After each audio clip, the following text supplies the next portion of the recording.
Hari ini, dia adalah Winda, sang bankir. Dia tiba di kantornya, sebuah gedung pencakar langit di pusat kota Surabaya.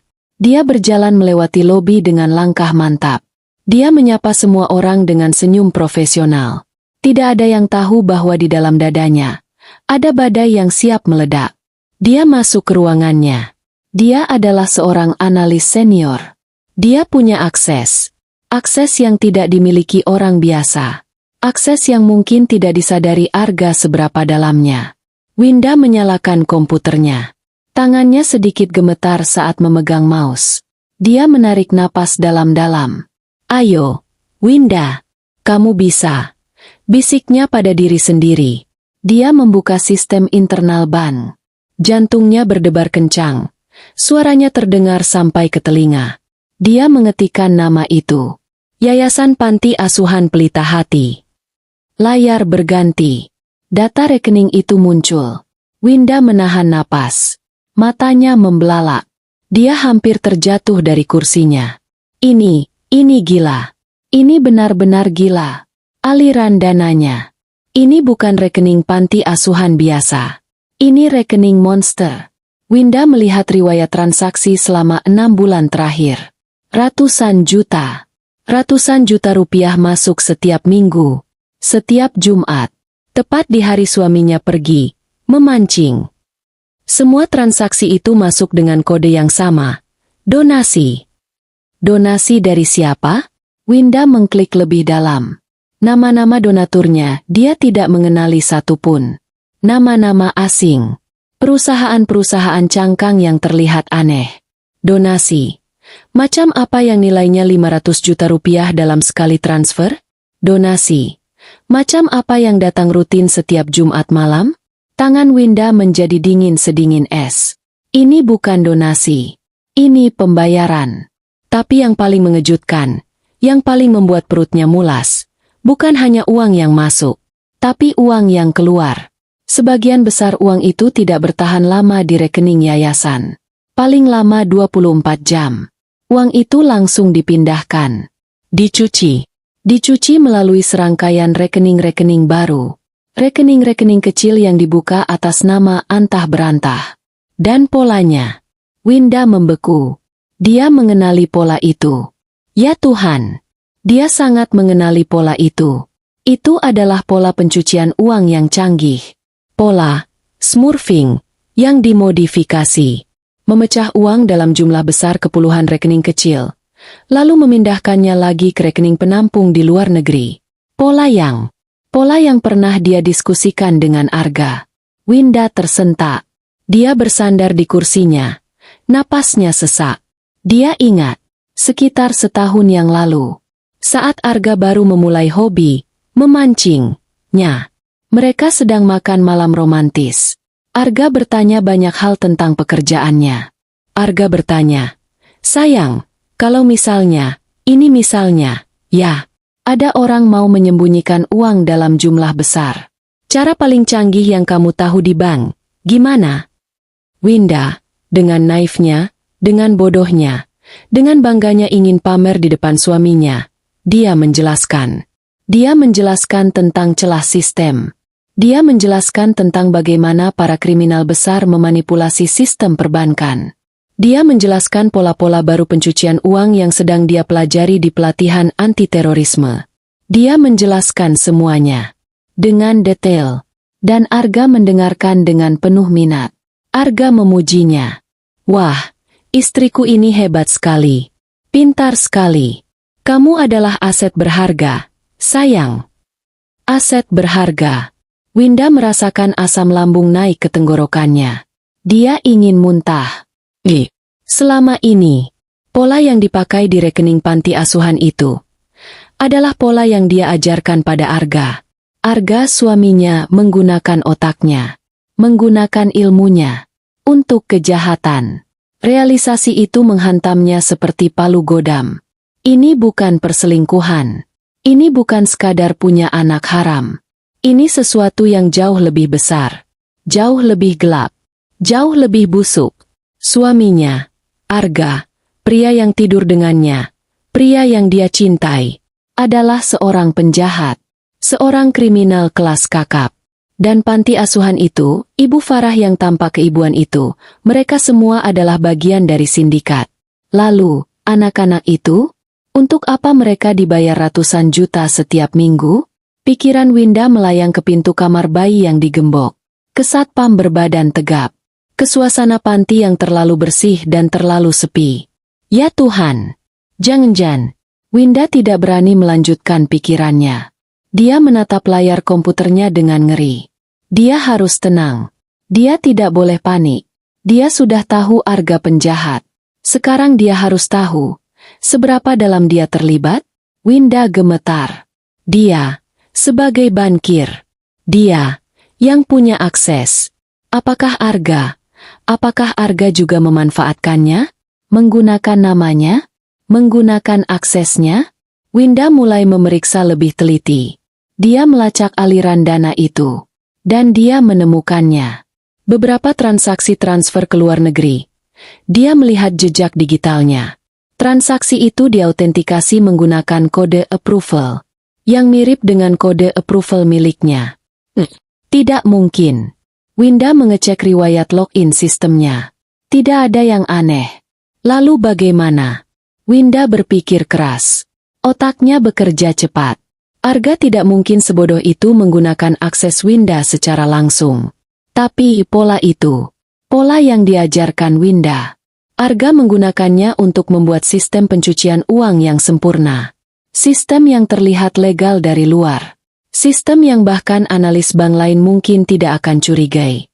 Karena pola itu terlalu baru. Terlalu canggih. Pola itu adalah ciptaan Winda. Arga telah mencuri ilmunya. Dan dia sengaja menikahi Winda. Kamu adalah aset berharga, sayang. Kata-kata itu terus terngiang di kepalanya. Bukan. Arga tidak selingkuh. Ini jauh lebih parah. Arga tidak mengkhianati hatinya. Arga telah mengkhianati seluruh hidupnya. Winda mematikan layar komputernya. Dia duduk diam di ruangannya yang dingin. Dia tidak menangis. Rasa sakitnya sudah berganti menjadi sesuatu yang lain. Rasa marah yang membeku. Dia harus menghentikan Arga. Tapi dia tidak bisa pergi ke polisi. Tidak sekarang. Jika dia lapor sekarang, dengan pola pencucian uang yang jelas-jelas berasal dari ilmunya, siapa yang akan percaya dia tidak terlibat? Arga telah menjebaknya. Arga telah menjadikannya kambing hitam yang sempurna. Jika sindikat ini terbongkar, Windalah yang akan pertama kali ditangkap. Analis ban yang menyalahgunakan wewenang. Dia dijebak. Dijebak oleh suaminya sendiri. Bajingan, desis Winda. Dia mengepalkan tangannya di atas meja. Kamu salah memilih lawan, Mas Arga. Bisiknya pada udara dingin di ruangannya. Kamu mungkin tahu caraku berpikir. Tapi kamu tidak tahu seberapa jauh aku bisa melangkah. Winda tahu apa yang harus dia lakukan. Dia tidak bisa lapor polisi. Dia tidak bisa lapor atasannya. Dia harus mendapatkan bukti fisik. Bukti yang tidak bisa disangkal. Bukti yang menunjukkan Arga adalah otaknya. Dan Winda adalah korbannya. Dan Winda tahu di mana bukti itu berada. Di dalam ruang kerja Arga yang terkunci. Di dalam tas pancing sialan itu. Hari Jumat. 5 hari terlama dalam hidup Winda. 5 hari dia harus hidup dalam neraka sandiwara. Dia harus tersenyum pada Arga, memasak untuk Arga, bahkan tidur di samping Arga. Setiap sentuhan suaminya terasa seperti bara api di kulitnya. Setiap kata manisnya terdengar seperti desisan ular. Dia jijik, dia muak, tapi dia bertahan. Karena dia punya rencana. Selama 5 hari itu, dia tidak diam. Saat Arga sedang di kantornya, Winda memanggil tukang kunci. Bukan sembarang tukang kunci. Dia mencari tukang kunci panggilan di internet. Dari luar kota. Membayarnya 3 kali lipat. Alasannya? Kunci kamar anak saya hilang. Pak, tapi tolong, jangan sampai merusak pintunya. Suami saya galak sekali. Dia berbohong dengan lancar. Dalam 15 menit, tukang kunci itu berhasil membuat duplikat kunci ruang kerja Arga. Kunci itu kini ada di genggamannya. Terasa berat. Terasa panas. Kunci menuju kotak Pandora. Jumat malam tiba. Rutinitas yang sama. Winda menyiapkan bekal untuk Arga. Tangannya kini tidak gemetar lagi. Tangannya mantap. Arga, seperti biasa, karismatik dan penuh senyum. Dia tidak curiga sedikit pun. Istrinya masih istri penurut yang sama di matanya. Aku pergi dulu. Ya, sayang, katanya, mencium kening Winda. Hati-hati, Mas, jawab Winda lembut. Arga mengambil tas pancinya yang bersih, berjalan ke ruang kerja, mengambil sesuatu. Winda tidak tahu apa, lalu mengunci kembali pintu ruang kerja itu. Dia pergi. Suara mobilnya menjauh. Winda berdiri mematung di ruang tamu. Dia menunggu. 10 menit. 20 menit. 30 menit. Dia mengecek GPS tracker di ponselnya. Titik merah itu bergerak. Dan berhenti. Tepat di lokasi panti asuhan Pelita Hati. Sekarang, Winda tidak membuang waktu. Dia menelepon Gita. Git, datang sekarang. Bawa laptopmu. Kita akan bongkar semuanya malam ini. Aku sudah di tikungan jalan rumahmu. Win, aku tahu kamu pasti beraksi malam ini. Gita memang sahabat terbaik. Beberapa menit kemudian, Gita sudah masuk ke dalam rumah. Wajahnya tegang. Win, kamu yakin? Ini gila. Win, masuk ruang kerja suamimu tanpa izin. Dia bukan suamiku lagi, Git, kata Winda dingin. Dia penjahat yang tidur di ranjangku. Ayo. Winda berjalan ke lantai atas. Dia berdiri di depan pintu ruang kerja Arga. Dia memasukkan kunci duplikat itu. Klik. Suara pelan itu terdengar seperti ledakan di telinga mereka. Pintu terbuka. Mereka masuk. Ruangan itu gelap. Winda menyalakan lampu. Ruangan itu sangat rapi. Meja kerja mahal. Rak buku yang penuh dengan buku-buku bisnis. Dan di sudut ruangan, ada satu tas. Tas pancing yang sama persis dengan yang dibawa Arga. Dia punya 2. Bisik Gita. 1 untuk dibawa. 1 untuk menyimpan rahasia. Desis Winda. Winda berjalan mendekati tas itu.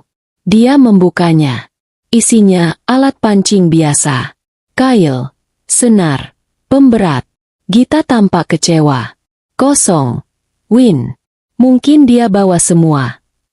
Tunggu. Potong Winda. Dia meraba bagian dalam tas itu. Dia menekan-nekan lapisan dasarnya. Dia seorang bankir.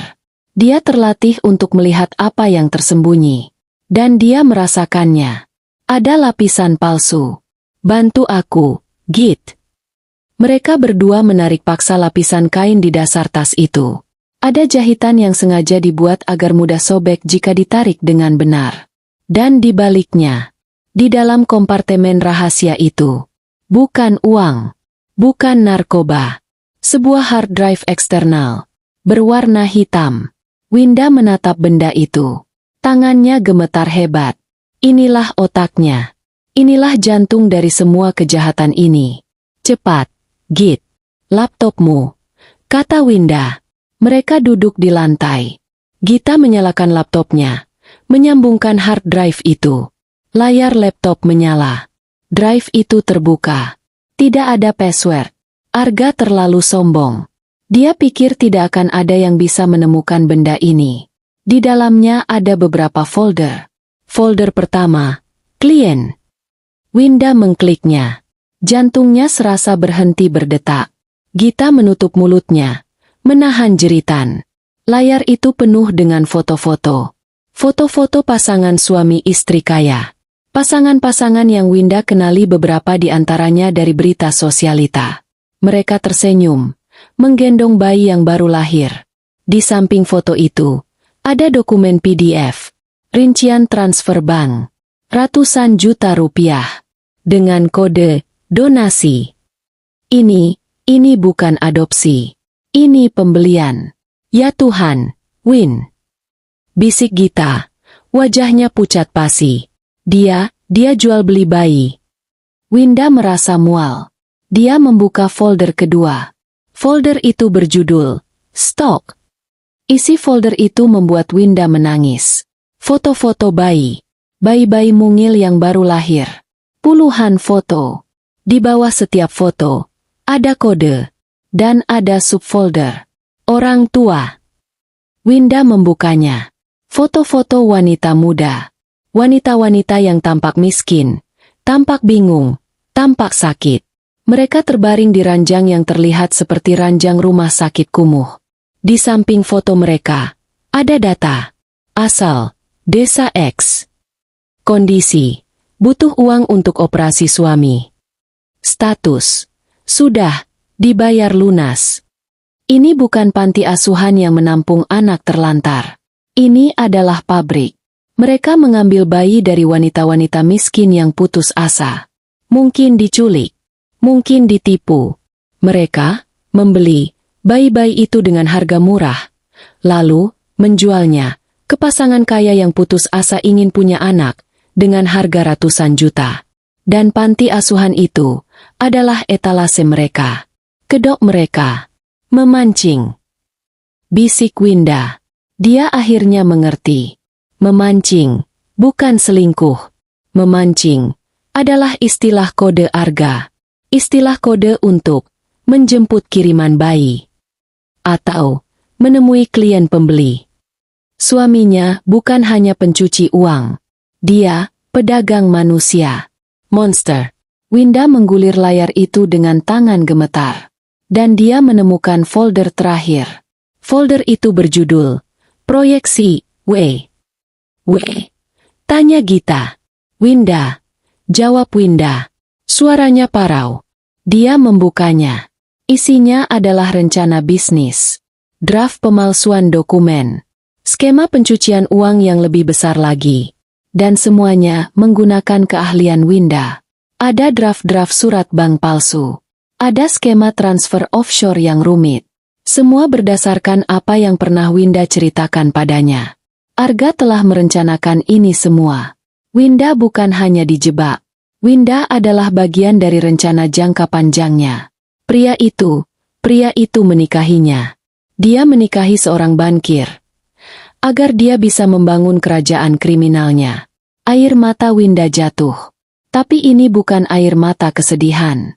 Ini adalah air mata kemarahan yang paling murni. Pria itu telah mengambil segalanya dari Winda. Cintanya. Kepercayaannya, harga dirinya. Dan sekarang, dia tahu, Arga bahkan telah mencuri masa depannya. Kita harus bagaimana, Win? Tanya Gita, suaranya bergetar ketakutan. Kita harus lapor polisi. Tidak, kata Winda. Dia mengusap air matanya dengan kasar. Wajahnya yang tadi hancur, kini mengeras. Kita tidak akan lapor polisi. Belum. Winda mengambil sesuatu dari tas Gita. Sebuah hard drive eksternal lain. Yang baru. Yang masih kosong. Kita akan mengkopi semuanya. Git, kata Winda. Matanya menatap layar laptop. Menatap foto-foto bayi yang tidak berdosa itu. Kita tidak akan hanya menangkapnya. Kita akan menghancurkannya. Progres bar di layar laptop Gita bergerak lambat sekali. 5%. 6%. Rasanya seperti seabad. Setiap detik adalah siksaan. Winda dan Gita duduk di lantai ruang kerja Arga yang dingin. Dikelilingi oleh rak-rak buku yang penuh kebohongan. Gita menggigit kukunya. Win, ini gila. Ini jauh lebih gila dari perselingkuhan. Ini iblis. Win. Winda tidak menjawab. Matanya terpaku pada layar. Dia sudah melihat folder, klien. Dia sudah melihat folder, stok. Dia sudah melihat foto bayi-bayi itu. Rasa mual itu sudah berganti menjadi sesuatu yang beku di ulu hatinya. Lalu, matanya menangkap folder terakhir. Folder yang membuat darahnya berhenti mengalir. Proyeksi, W. Bisik Gita. W siapa? Winda tahu siapa. W. Itu. Aku. Desisnya. Tangannya gemetar hebat. Lebih hebat daripada saat dia menemukan GPS itu. Ini adalah ketakutan yang berbeda. Ini ketakutan yang melumpuhkan. Dengan sisa keberaniannya, Dia mengklik folder itu. Isinya bukan foto. Isinya adalah dokumen. Spreadsheet. Rencana bisnis. Tapi ini bukan rencana bisnis biasa. Judul dokumen pertama, Rencana Aset Jangka Panjang, W. Winda membukanya. Dia membacanya. Dan dunianya yang sudah hancur, kini hancur berkeping-keping, menjadi debu yang tak bisa dikumpulkan lagi. Itu bukan rencana bisnis. Itu adalah rencana hidup Arga. Dan Winda adalah bagian dari rencana itu. Tertulis di sana. Target, Winda Haryati. Analis bank. Profil, penurut, logis, mudah dikendalikan. Yatim piatu, poin plus, tidak ada keluarga yang ikut campur. Jantung Winda serasa diremas. Tahap 1. Akuisisi, pernikahan. Bangun kepercayaan penuh. Tunjukkan citra suami sempurna. Kuasai psikologisnya. Tahap 2. Ekstraksi data. Pancing informasi mengenai celah sistem perbankan. Metode anti pencucian uang terbaru. Kumpulkan semua ilmunya. Tahap 3. Implementasi. Gunakan data dari W untuk membangun sistem pencucian uang Yayasan Pelita Hati. Winda teringat. Dia teringat semua obrolan makan malam mereka. Saat dia dengan bangganya menceritakan pekerjaannya. Saat Arga memujinya, pintar. Dia tidak sedang dipuji. Dia sedang diwawancara. Dia sedang dieksploitasi. Ya Tuhan, Win. Gita terisak di sampingnya. Dia menikahimu cuma untuk ini. Tapi itu belum selesai. Itu belum bagian yang terburuk. Winda menggulir ke bawah. Tahap 4. Manajemen distraksi. Di bawah judul itu, ada beberapa poin. Poin A. Ciptakan masalah domestik untuk menyibukkan W. Fokuskan energinya pada masalah pribadi, bukan pada aktivitasku. Saran, isu kesuburan. Mata Winda membelalak. Implementasi. W. Sangat menginginkan anak. Manfaatkan ini. Ganti suplemen kesuburannya dengan kontrasepsi dosis rendah secara diam-diam. Ciptakan ilusi bahwa dia gagal sebagai wanita. Tujuan. W. Akan terlalu sibuk dengan kesedihannya, terlalu sibuk menyalahkan dirinya sendiri, terlalu sibuk dengan program hamil, sehingga dia tidak akan pernah curiga dengan rutinitas, memancing, setiap Jumat. Winda tidak bisa bernapas. Dia teringat kunjungan mereka ke dokter kandungan. Dokter bilang mereka berdua sehat. Hanya masalah waktu, Bu Winda, kata dokter itu. Dia teringat Arga yang selalu membantu. Sayang, aku beli vitamin baru buat kamu. Dari luar negeri. Khusus untuk kesuburan. Kata Arga suatu hari, memberinya botol obat yang cantik. Winda meminumnya. Setiap hari. Selama hampir 2 tahun. Dia meminum racun itu. Dia meminum pil yang membunuh harapannya. Dia teringat tangisannya setiap kali dia mendapatkan menstruasi. Dia teringat rasa gagalnya. Rasa malunya sebagai seorang istri. Dan Arga selalu ada di sana. Memeluknya. Sabar ya, sayang. Kita coba lagi. Jangan sedih. Arga akan berbisik di telinganya. Pria itu memeluknya. Menenangkannya. Setelah dia meracuninya. Dia menciptakan luka itu. Lalu dia berpura-pura menjadi penyembuhnya. Bajingan. Gita menjerit. Dia tidak bisa menahannya lagi. Itu bukan manusia. Win. Itu iblis. Itu iblis. Winda tidak bergerak. Dia hanya menatap layar. Air mata? Dia sudah tidak bisa menangis lagi. Rasa sakitnya sudah melewati batas. Yang tersisa hanyalah kekosongan yang dingin dan hitam. Panti asuhan itu, Pelita Hati, adalah rencana pensiun mereka.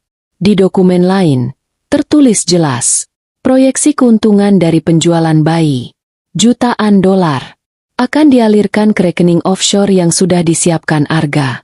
Rekening yang skemanya Winda sendiri yang merancangnya. Seluruh hidupnya. Pernikahannya, cintanya, rasa sakitnya, harapannya, semuanya palsu.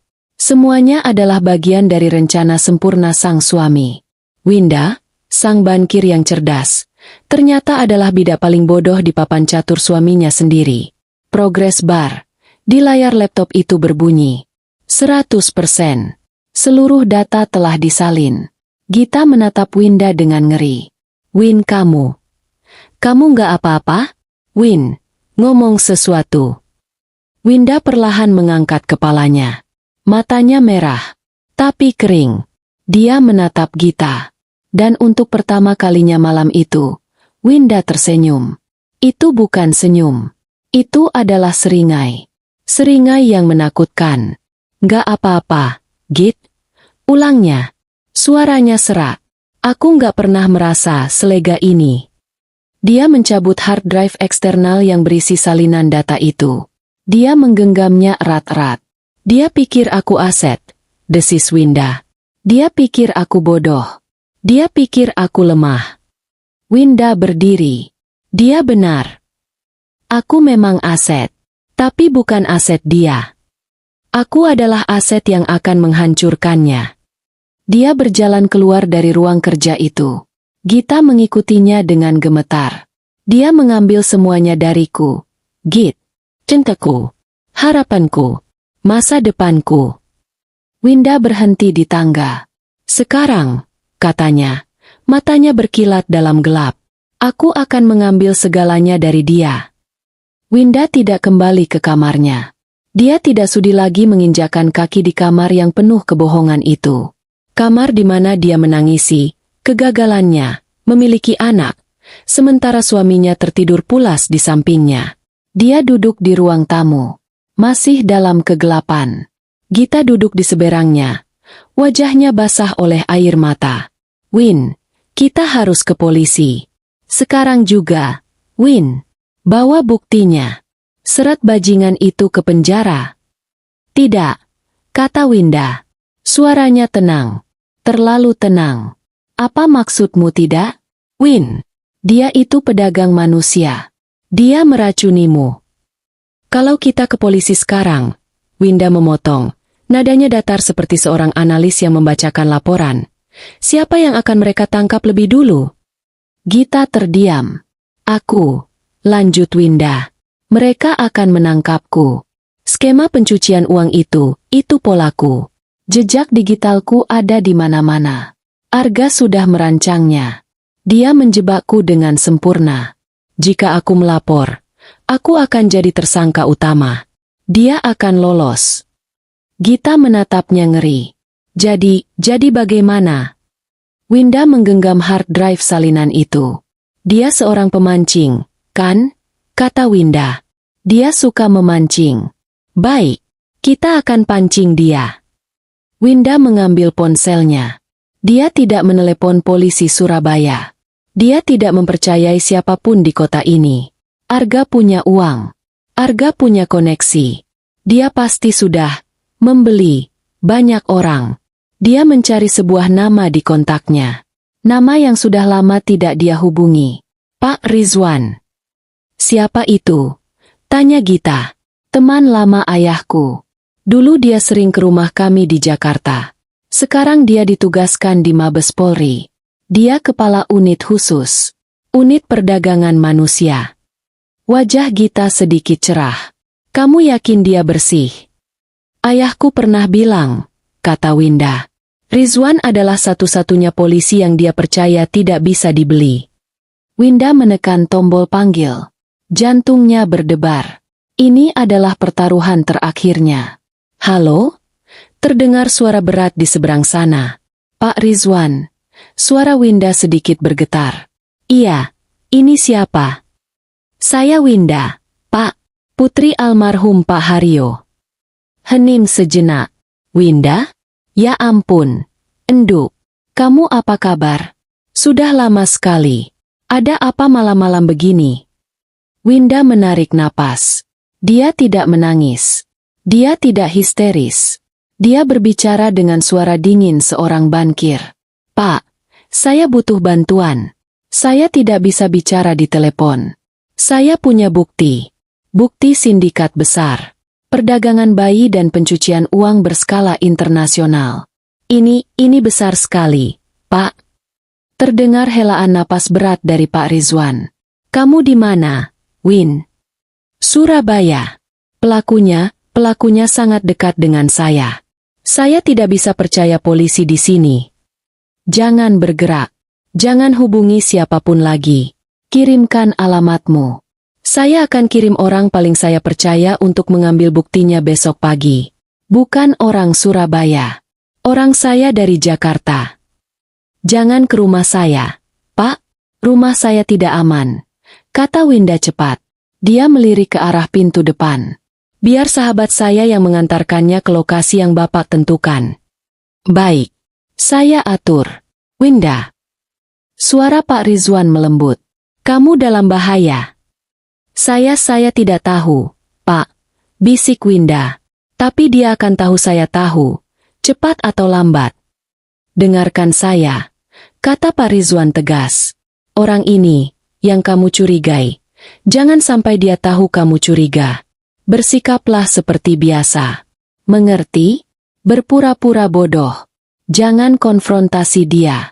Kami butuh waktu untuk memvalidasi buktimu dan menyusun rencana penangkapan.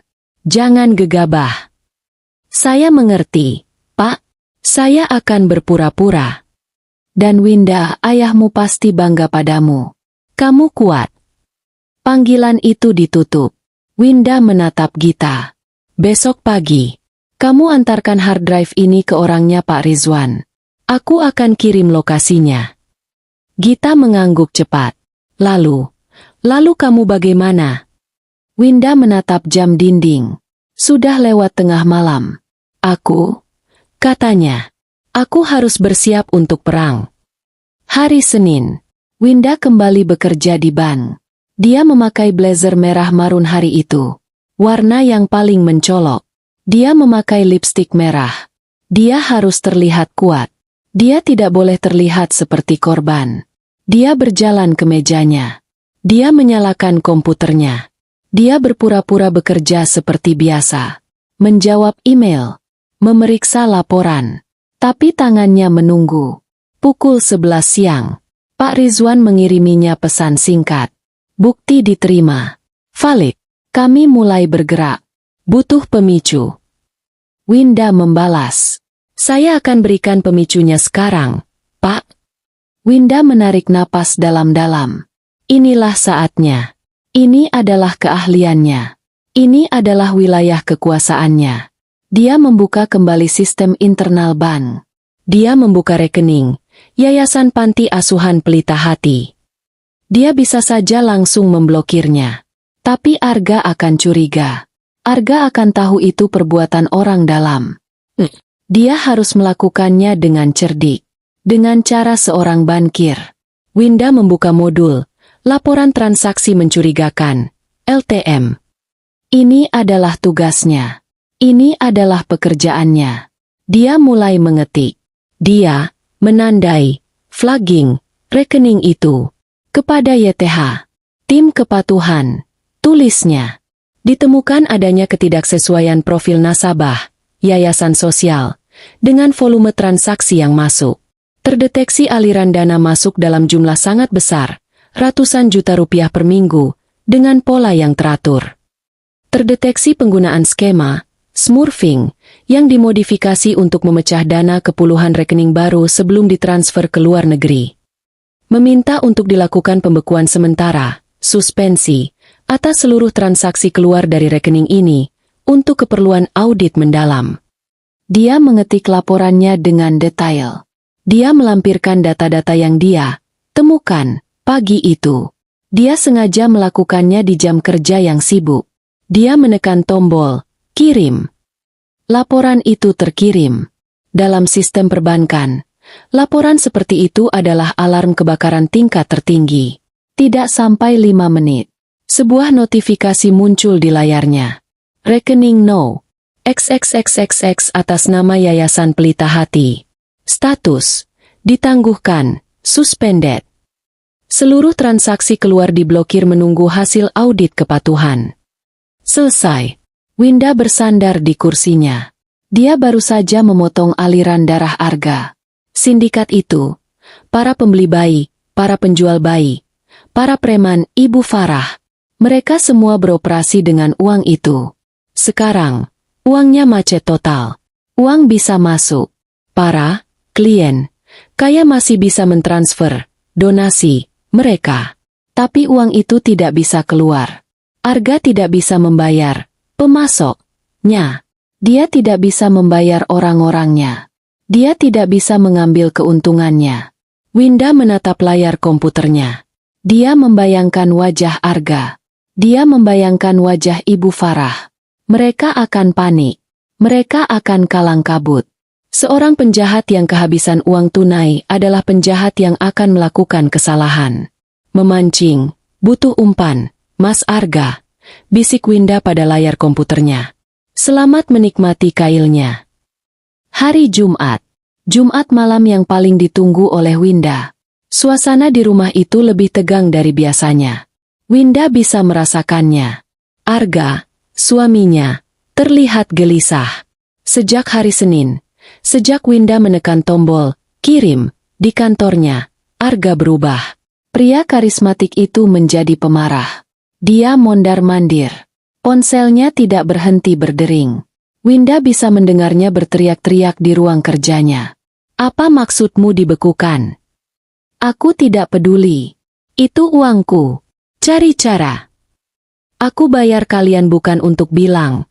Tidak bisa. Winda, dari dapur, mendengarkan semua itu dengan senyum tipis. Dia sedang memasak. Dia tetap memasak bekal untuk suaminya. Bekal terakhir. Pukul 7 malam. Arga keluar dari ruang kerjanya. Wajahnya kusut. Matanya merah. Mas, bekalnya. Panggil Winda lembut. Arga menatap Winda. Tatapan yang aneh. Penuh curiga. Kamu di ban hari ini ada yang aneh. Tanyanya, suaranya tajam. Jantung Winda berdebar. Dia menatap Arga dengan mata naifnya yang sudah sangat terlatih. Aneh? Enggak, Mas. Biasa saja. Memangnya ada apa? Kelihatannya Mas stres sekali. Arga menatapnya lama. Mencari-cari kebohongan di mata istrinya. Tapi yang dia lihat hanyalah Winda yang sama. Winda yang bodoh. Winda yang penurut. Arga mendengus. Bukan apa-apa. Masalah kantor. Dia menyambar tas pancingnya. Tapi malam ini, dia tidak mengambil bekal dari tangan Winda. Aku harus pergi. Ada klien besar malam ini, katanya. Tapi, Mas ini bekalnya. Aku tidak lapar, bentak Arga. Ini pertama kalinya Arga membentak Winda. Winda menunduk, memainkan perannya. Maaf, Mas. Arga tampak menyesal sesaat. Dia mengusap wajahnya. Bukan kamu, Win. Aku pusing. Sudah, aku berangkat. Arga pergi. Winda menatap punggung suaminya. Dia tahu. Arga panik. Uangnya macet. Klien besarnya malam ini pasti menuntut transaksi. Transaksi bayi. Arga tidak punya pilihan. Dia tidak bisa mentransfer uang ke pemasoknya. Dia harus menyelesaikan transaksi malam ini. Mungkin dia akan menggunakan uang tunai yang dia simpan. Atau dia akan bernegosiasi. Apapun itu, dia akan berada di panti asuhan itu malam ini. Tepat seperti yang Winda rencanakan. Winda tidak tinggal diam. Dia menyambar tasnya. Dia keluar dari rumah itu. Dia mengendarai mobilnya, bukan ke panti asuhan. Dia pergi ke sebuah pos komando sementara yang didirikan Pak Rizwan dan timnya di sebuah ruko kosong, 5 kilometer dari panti asuhan Pelita Hati. Dia masuk. Ruangan itu penuh dengan polisi berpakaian preman. Pak Rizwan, pria tegap dengan wajah tegas, menyambutnya. Winda, katanya singkat. Dia sudah bergerak. Dia di panti asuhan, Pak. 5 menit yang lalu GPS-nya berhenti di sana. Lapor Winda. Suaranya mantap. Bagus. Tim kami sudah di posisi. Kami menunggu. Kliennya masuk. Di layar monitor besar, Winda bisa melihat rekaman drone yang buram. Panti asuhan itu dari atas. Gelap, sunyi. Tapi di dalamnya, iblis sedang berpesta. Di dalam panti asuhan Pelita Hati, suasananya mencekam.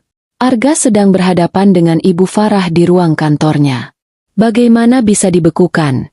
Arga, desis Ibu Farah. Wajah keibuannya hilang, digantikan oleh wajah serakah yang panik. Klien sudah dalam perjalanan. Dan tim, pemasok, di desa sudah menunggu bayaran mereka. Kalau mereka tidak dibayar malam ini, mereka akan bernyanyi. Aku tahu, Farah. Aku tahu. Bentak Arga. Ini pasti ada kesalahan sistem di bank. Aku sedang mengurusnya. Kesalahan sistem? Selama 3 hari? Jangan bodoh. Arga, ini sabotas. Siapa? Arga memukul meja. Siapa yang berani? Mungkin istrimu. Mata Ibu Farah menyipit. Bankir kecilmu itu. Arga terdiam. Dia teringat pertanyaan Winda Jumat lalu. Aku boleh ikut memancing? Dia teringat tatapan mata Winda pagi ini. Tidak mungkin. Dia terlalu bodoh, desis Arga. Dia tidak tahu apa-apa selain program bayi. Tok, tok, tok. Pintu kantor diketuk. Seorang satpam masuk. Bu, Pak, tamunya sudah datang. Arga dan Ibu Farah saling pandang. Atur semuanya, kata Arga. Kita terima pembayarannya tunai. Bilang pada mereka, ada sedikit masalah administrasi bank. Sisanya, urus, pemasok, besok. Aku akan pakai dana daruratku. Ibu Farah mengangguk. Mereka berjalan ke ruang belakang. Ruang yang terkunci. Kamar bayi. Di dalamnya, tidak ada bayi-bayi. Hanya ada satu ranjang bayi di tengah ruangan. Dan di sana, sepasang suami istri kaya raya. Wajah mereka pucat dan gugup, sedang melihat ke dalam ranjang itu. Di dalam ranjang, seorang bayi laki-laki mungil, mungkin baru berumur 3 hari, sedang tertidur. Dia sehat, kan? Tanya sang istri klien, suaranya bergetar. Tentu saja, Bu, kata Ibu Farah. Senyum keibuannya kembali. Kualitas terbaik. Sudah diperiksa dokter kami. Uangnya. Sang suami klien menunjuk koper besar di tangannya. 0,5 miliar. Tunai. Seperti yang Anda minta. Terima kasih atas pengertiannya, kata Arga, melangkah maju. Masalah perbankan akhir-akhir ini. Kami tidak peduli, potong sang suami. Kami hanya mau anak ini. Berikan surat-suratnya. Ibu Farah menyerahkan sebuah map tebal. Surat adopsi legal. Akta kelahiran. Semua sudah beres. Saat tangan Arga hendak menyentuh koper uang itu, braak, pintu ruangan itu didobrak. Polisi, jangan bergerak. Belasan pria berpakaian hitam menyerbu masuk. Lampu senter yang menyilaukan menyorot ke segala penjuru. Pasangan klien itu menjerit histeris. Arga membeku. Ibu Farah terpekik. Tangan di atas kepala. Semua tiarap. Arga, dalam kebingungannya, mencoba lari ke pintu belakang. Tapi 2 petugas sudah menghadangnya. Dia dibanting ke lantai. Wajahnya yang tampan mencium ubin yang dingin. Lepaskan aku. Kalian tidak tahu siapa aku. Lepaskan. Arga meronta-ronta. Diam. Bentak seorang petugas. Pak Rizwan masuk ke ruangan itu. Dia menatap bayi di ranjang. Amankan bayinya. Panggil tim medis. Dia lalu menatap Arga yang sudah diborgol. Selamat malam, Pak Arga. Kata Pak Rizwan tenang. Hobi memancing Anda selesai malam ini. Siapa kamu? Siapa yang mengirimmu? Teriak Arga. Pak Rizwan tersenyum tipis. Ada yang ingin bertemu denganmu. Pak Rizwan memberi isyarat. Arga diseret keluar dari ruangan itu. Diseret melewati lorong panti. Di ruang tamu, di bawah lampu yang kini terang benderang, dia melihatnya. Winda, istrinya, berdiri tegak di samping Pak Rizwan. Winda tidak memakai daster. Dia memakai celana bahan dan blus yang rapi. Wajahnya dingin. Matanya menatap Arga tanpa rasa takut. Arga berhenti meronta. Dia menatap Winda. Dunianya runtuh. Dia melihat hard drive yang digenggam di tangan Winda. Salinan. Dia mengerti. Semuanya. Pembekuan rekening. Pertanyaan-pertanyaan naif itu. Semua adalah jebakan. Kamu. Desis Arga. Suaranya penuh racun. Kamu yang menjebakku.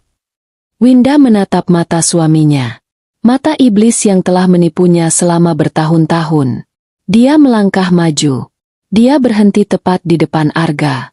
Ikanku besar sekali malam ini, Pak Rizwan, kata Winda. Suaranya terdengar jelas di ruangan yang hening itu. Dia lalu menunduk, menatap wajah Arga yang penuh kebencian. Ikannya sudah tertangkap, Mas, bisik Winda. Selamat menikmati umpannya di penjara. Di saat yang sama, tim Pak Rizwan yang lain menggeledah kantor Ibu Farah. Pak, kami menemukannya, teriak seorang petugas. Petugas itu keluar membawa sebuah buku besar. Buku besar yang tebal. Buku besar ganda, kata Pak Rizwan. Satu untuk donasi fiktif. Satu lagi. Petugas itu membukanya. Catatan transaksi, ikan. Lengkap dengan nama klien dan harga. Pak Rizwan menatap Arga. Anda tidak hanya tamat, Pak Arga. Anda terkubur. Arga menatap Winda dengan mata memerah. Dia tidak berteriak. Dia hanya mendesis. Kamu akan membayar ini, Winda. Winda tersenyum. Aku sudah membayarnya, Mas. Dengan seluruh hidupku. Sekarang, giliranmu. Arga diseret keluar, melewati pintu panti asuhan Pelita Hati. Malam, memancing, terakhirnya telah usai. 6 bulan kemudian, ruang sidang Pengadilan Negeri Surabaya penuh sesak. Winda duduk di barisan depan. Dia sendirian. Gita ingin menemaninya, tapi Winda menolak. Ini adalah pertempuran terakhirnya. Dia harus menghadapinya sendiri. Di kursi terdakwa, Arga duduk. Pria itu sudah berbeda. Karismanya luntur. Wajahnya yang tampan kini tirus dan kuyu. Matanya kosong. Dia bukan lagi suami idaman. Dia hanyalah seorang pesakitan yang menunggu vonis. Di sampingnya, Ibu Farah terus-menerus menyeka air mata. Tangisan palsu yang tidak lagi bisa menipu siapapun. Selama 6 bulan, persidangan ini telah menguras seluruh emosi publik. Bukti yang dihadirkan Winda, hard drive terkutuk itu, ditambah dengan buku besar ganda yang ditemukan Pak Rizwan, adalah bukti yang tak terbantahkan. Semuanya terbuka. Sindikat itu sudah berjalan 5 tahun. Mereka telah menjual lebih dari 100 bayi. Para pemasok di desa-desa ditangkap. Mereka adalah bidan-bidan jahat yang menipu ibu-ibu miskin, mengatakan bayi mereka meninggal saat lahir, lalu menjual bayi-bayi itu ke Ibu Farah. Para klien kaya raya yang membeli bayi juga diseret ke pengadilan. Status sosial mereka tidak bisa menyelamatkan mereka. Tapi otaknya adalah Arga. Dan Arga dijebak oleh istrinya sendiri. Media menyebut Winda sebagai pahlawan. Bankir cerdas yang membongkar suami iblisnya. Tapi Winda tidak merasa seperti pahlawan. Dia hanya merasa kosong. Terdakwa Arga Pratama, suara hakim menggema, terbukti secara sah dan meyakinkan bersalah melakukan tindak pidana perdagangan orang, pencucian uang, dan pemalsuan dokumen. Winda menahan napas. Dijatuhi hukuman mati. Palu diketuk. Arga terdiam. Dia tidak bereaksi. Ibu Farah menjerit histeris. Winda menutup matanya. Hukuman mati. Dia tidak tahu harus merasa apa. Lega? Puas? Sedih? Dia tidak merasakan apa-apa. Dia hanya merasa selesai. 2 minggu setelah vonis, Winda menandatangani surat terakhir di kantor pengacaranya. Surat cerai. Dia sudah resmi bercerai dari Arga. Harta gono gini? Winda tidak menuntut sepeser pun. Saya tidak mau 1 rupiah pun uang haram itu. katanya pada pengacaranya. Seluruh aset Arga, rumah mewah mereka, mobil-mobilnya, rekening-rekeningnya, semuanya disita oleh negara. Winda keluar dari kantor pengacara itu hanya dengan pakaian yang dia kenakan dan tabungan atas namanya sendiri. Dia juga keluar dari pekerjaannya. Dia mengundurkan diri dari bank. Dia tidak sanggup lagi. Dia tidak sanggup lagi melihat angka-angka.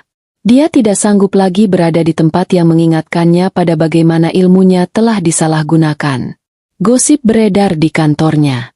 Tapi atasannya, yang tahu cerita sebenarnya, menjabat tangannya dengan erat. Anda adalah wanita paling berani yang pernah saya temui, Bu Winda. Pintu kami akan selalu terbuka jika Anda ingin kembali. Winda hanya tersenyum. Dia berjalan kaki sendirian di trotoar Surabaya yang panas. Dia bebas. Dia tidak punya suami. Dia tidak punya rumah mewah. Dia tidak punya pekerjaan. Tapi dia bebas. Untuk pertama kalinya setelah bertahun-tahun, dia bisa bernapas. 3 bulan kemudian, ada sebuah lelang yang diadakan oleh kejaksaan. Lelang aset sitaan dari kasus Arga Pratama. Winda datang. Dia datang saat nama aset itu disebut. Sebidang tanah dan bangunan di Jalan Merpati nomor 12. Sebelumnya dikenal sebagai Panti Asuhan Pelita Hati. Bangunan itu. Bangunan terkutuk itu. Para peserta lelang lainnya berbisik-bisik. Siapa yang mau membeli bekas tempat perdagangan bayi? Tempat itu angker. Harga dibuka. Rendah sekali. Tidak ada yang menawar. Lalu, sebuah suara tenang memecah keheningan. Saya tawar. Semua orang menoleh. Winda. Dia mengangkat papan penawarannya. Dengan seluruh sisa tabungannya yang halal, dia membeli tempat itu. 1 tahun setelah malam penangkapan itu, Winda berdiri di depan gedung di Jalan Merpati nomor 12. Gedung itu sudah berbeda. Pagar tinggi yang suram sudah dibongkar. Diganti dengan pagar kayu berwarna-warni. Gedung yang dulu dicat putih kusam, kini dicat dengan warna pelangi yang cerah. Dan papan namanya. Bukan lagi Panti Asuhan Pelita Hati. Papan nama baru itu bertuliskan, Rumah Aman Winda. Winda menggunakan sisa uangnya, ditambah bantuan dari Gita dan donatur-donatur baru yang percaya padanya, untuk merombak total tempat itu. Dia membongkar kamar bayi yang terkunci itu. Dia menghancurkan dinding-dindingnya. Dia membangun taman bermain yang luas di halaman belakang. Ini bukan lagi panti asuhan. Ini adalah yayasan. Sebuah rumah aman. Rumah aman yang didedikasikan untuk menyelamatkan anak-anak korban perdagangan manusia. Rumah aman untuk membantu para ibu miskin yang hampir tertipu.